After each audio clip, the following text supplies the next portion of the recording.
Ulinganisho wa tofali za kuchoma na tofali za block katika ujenzi. Kwa upande wa gharama na uimara, mara nyingi tofali za kuchoma huwa chaguo bora zaidi kuliko tofali za block. Hata hivyo, changamoto kubwa ni kwamba mafundi wengi wa mjini, hii hata kama Dar es Salaam ndio siseme kabisa, hawana uzoefu mkubwa wa kujenga kwa kutumia tofali za kuchoma. Kwa mfano wa bei, tofali za kuchoma inaweza kuuzwa takriban shilingi 200 kwa tofali moja. Tofali ya bloko inaweza kuuzwa takriban shilingi 1200 kwa tofali moja. Kwa kawaida bloko 1000 ni sawasawa na tofali za kuchoma 3500 hadi 4000, kutegemeana na aina ya frame iliyotumika kufyatulia tofali ya kuchoma. Hivyo gharama huwa takriban tofali za kuchoma 3500 mara 200 sawasawa na shilingi 700,000. Tofali za block block 1000 ukizidisha mara 1200 sawasawa na shilingi 1,200,000.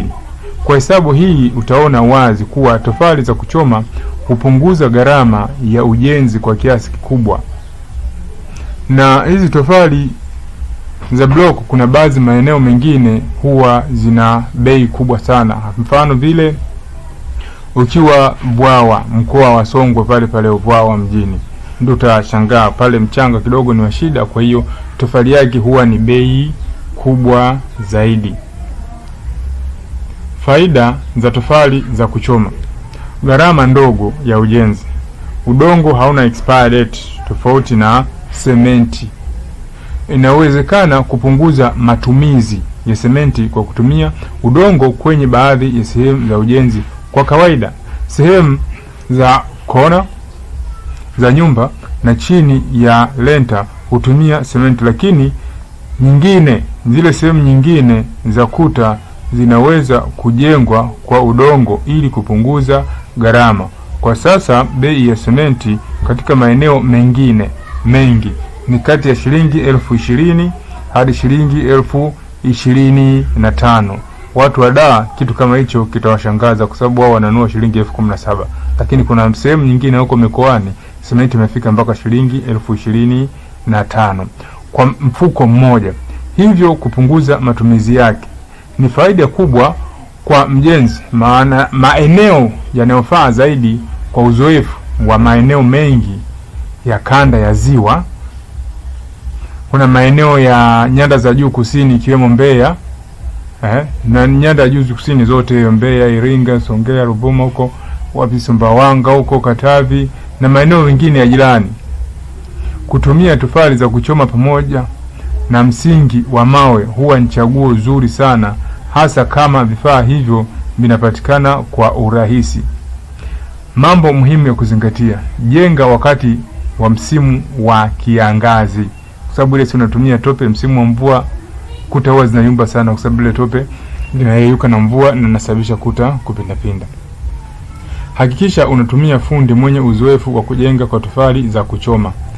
Kwa hiyo hayo maeneo niliyoyataja, mafundi wengi wana uzoefu mzuri tofali za kuchoma kuliko za block. Licha kuwa hata za block zimeshafika huko hayo maeneo, lakini bado za kuchoma zinashika kasi zaidi.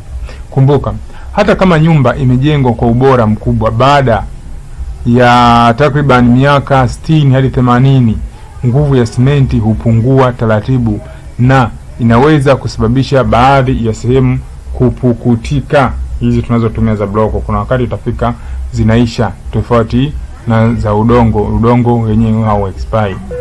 Kwa elimu zaidi kama hizi au kwa ramani za nyumba, ujenzi, kupaua mapaa aina yote, plaster, kufunga gypsum board, kupaka rangi na kujenga tiles, wasiliana na mjenzi wa nyumba kwa simu au message 0712 93 70 90. Pia unaweza kuwasiliana kwa WhatsApp au Telegram kwa 0765 93 70 90. Pia kuna email ni info@mjenziwanyumbatz.com, info@mjenziwanyumbatz.com. Asante sana kwa kunisikiliza na karibu tena.